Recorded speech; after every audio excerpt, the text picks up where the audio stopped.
ಅಸ್ಸಲಾಮು ಅಲೈಕುಮ್, ನಮಸ್ತೆ ನನ್ನೆಲ್ಲ ಕನ್ನಡಿಗರಿಗೆ. ನಾನು ರಿಫಾ ಕಿಚನ್ಗೆ ನಿಮಗೆಲ್ಲರಿಗೂ ಸ್ವಾಗತ. ಇವತ್ತು ನಾವು ಮುಸ್ಲಿಂ ಸ್ಟೈಲಲ್ಲಿ ಚಿಕನ್ ಟಿಕ್ಕಾ ಮಸಾಲ ಮತ್ತು ಬಿರಿಯಾನಿ ಹೇಗೆ ಮಾಡೋದು ಅಂತ ನಾನು ತೋರಿಸ್ತಾ ಇದ್ದೀನಿ. ನೋಡಿ, ಮೊದಲನೇದಾಗಿ ನಾನಿಲ್ಲಿ 8ರಿಂದ 10 ಈರುಳ್ಳಿ ತಗೊಂಡಿದ್ದೀನಿ, ಒಂದು 3 ಟೊಮೆಟೊ, ಒಂದು ಕ್ಯಾಪ್ಸಿಕಮ್ ಮತ್ತು 8ರಿಂದ 10 ಹಸಿಮೆಣಸಿನ್ಕಾಯಿ ತಗೊಂಡಿದ್ದೀನಿ. ನೋಡಿ, ಈಗ ನಾವು ಈ ಈರುಳ್ಳಿ ಉಂಟಲ್ಲ ಅದನ್ನು ಚೆಂದ ಮಾಡಿ ಕಟ್ ಮಾಡಿಕೊಳ್ಬೇಕು. ಆಮೇಲೆ ಟೊಮೆಟೊ ಮತ್ತು ಹಸಿಮೆಣಸಿನ್ಕಾಯಿ ಮತ್ತು ಕ್ಯಾಪ್ಸಿಕಮ್ ಕಟ್ ಮಾಡ್ಕೊಳ್ಬೇಕಾಯ್ತಾ.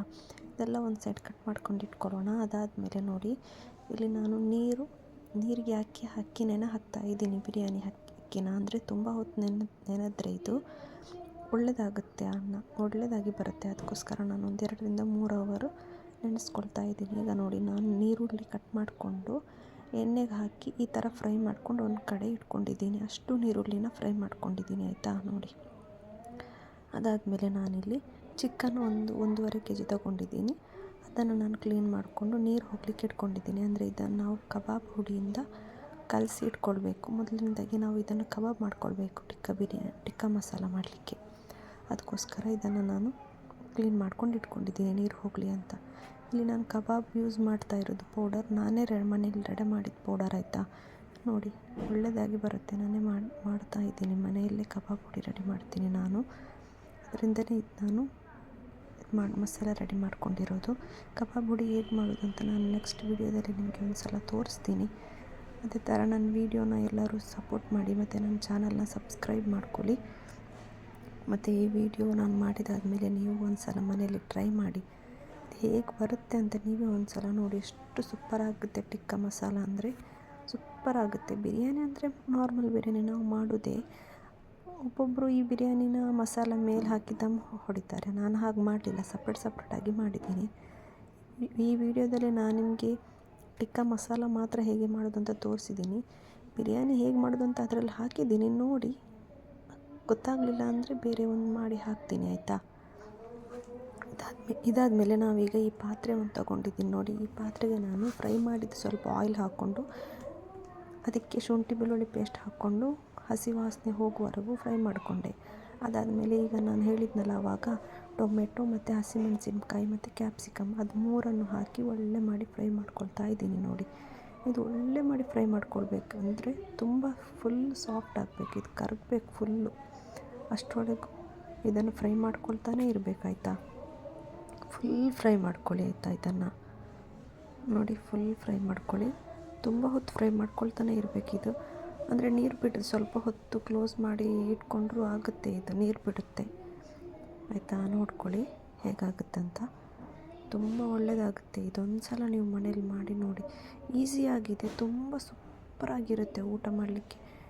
ಈ ಟಿಕ್ಕಾ ಬಿರಿಯಾನಿ ಜೊತೆ ಚಿಕನ್ ಟಿಕ್ಕಾ ಮಸಾಲ ಜೊತೆ ಬಿರಿಯಾನಿ ಹಾಕಿ ಊಟ ಮಾಡಲಿಕ್ಕೆ ಎಷ್ಟು ಸೂಪರಾಗಿರುತ್ತೆ ಅಂದರೆ ಒಳ್ಳೆ ಸೂಪರ್ ಟೇಸ್ಟಾಗಿ ಬಂದಿತ್ತು ನಾನು ಮಾಡಿದ್ದು. ನೋಡಿ, ಇಲ್ಲಿ ನೋಡಿ, ಚಿಕನ್ ಫ್ರೈ ಆಗ್ತಾ ಉಂಟು. ಇಲ್ಲಿ ಇದು ಮೆಲ್ಟ್ ಆಯ್ತು ನೋಡಿ, ಇದು ಕರಗ್ತಿ ನೋಡ್ತಾ ಇದ್ದೀರಲ್ಲ, ಇಷ್ಟುವರೆಗೂ ಕರಗಬೇಕಾಯ್ತಾ. ಇದಕ್ಕೆ ನಾನೀಗ ಪೌಡರ್ ಆ್ಯಡ್ ಮಾಡ್ತಾ ಇದ್ದೀನಿ. ನೋಡಿ, ಕೊತ್ತಂಬರಿ ಹುಡಿ ಮತ್ತು ಕಾಳು ಮೆಣಸಿನ ಹುಡಿ, ಅರಿಶಿನ ಪುಡಿ ಮತ್ತು ಚಿಕನ್ ಮಸಾಲ ಮತ್ತು ಮಟನ್ ಮಸಾಲ ಮತ್ತು ಬಿರಿಯಾನಿ ಪುಡಿ ಇಷ್ಟು 1 ಸ್ಪೂನ್, ಇಲ್ಲಾಂದರೆ 2 ಸ್ಪೂನ್, ನಿಮಗೆ ಎಷ್ಟು ಬೇಕಷ್ಟು. ನಾನೆಲ್ಲದು 1 ಸ್ಪೂನ್ ತಗೊಂಡಿದ್ದೀನಿ ಆಯಿತಾ. ಹಾಕ್ಕೊಂಡು ಒಳ್ಳೆಯಾಗಿ ಮಿಕ್ಸ್ ಮಾಡ್ಕೊಳ್ಳಿ. ತುಂಬ ಒಳ್ಳೆ ಮಾಡಿ ಮಿಕ್ಸ್ ಮಾಡ್ಕೊಳ್ಳಿ.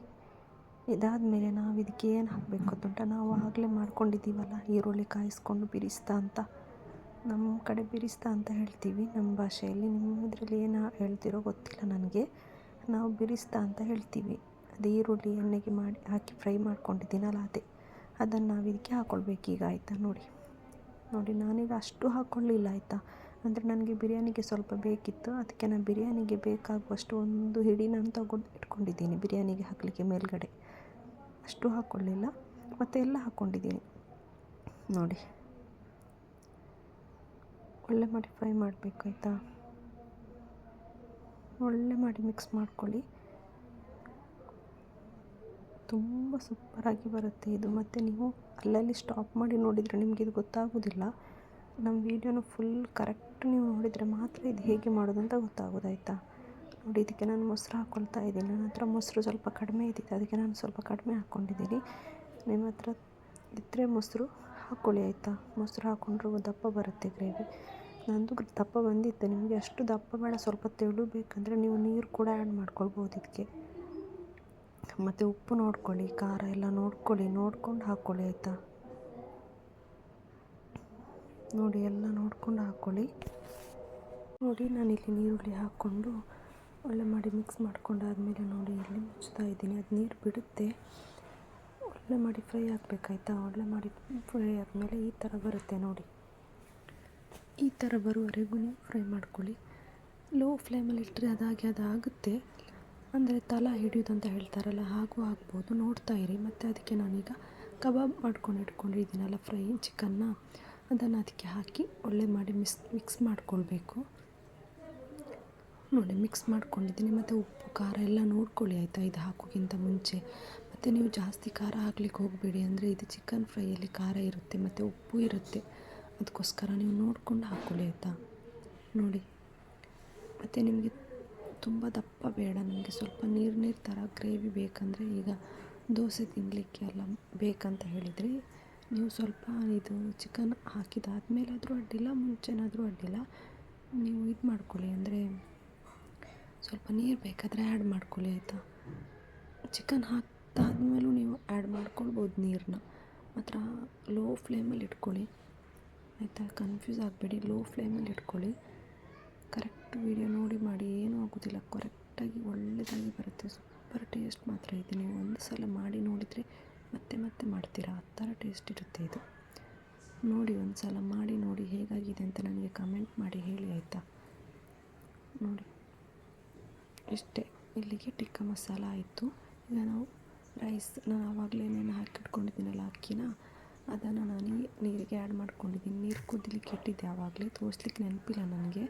ನೀರಿಗೆ ಚಕ್ಕೆ, ಏಲಕ್ಕಿ, ಲವಂಗ ಮತ್ತು ಇದು ಏನದು ಸ್ವಲ್ಪ ಎಣ್ಣೆ ಹಾಕಿ ಕುದಿಸ್ಕೊಂಡು ಅಕ್ಕಿ ಹಾಕಿ ಬೆಂದಾದಮೇಲೆ ಆ ಅಕ್ಕಿನ ಇಲ್ಲಿ ನೋಡಿ ಕೊತ್ತಂಬರಿ ಸೊಪ್ಪು ಮತ್ತು ಪುದೀನ ಸೊಪ್ಪು ಇದು ಮಾಡಿ ಈ ಥರ ಅನ್ನ ಮಾಡ್ಕೊಳ್ಳೋದು. ಇಷ್ಟೇ. ಓಕೆ.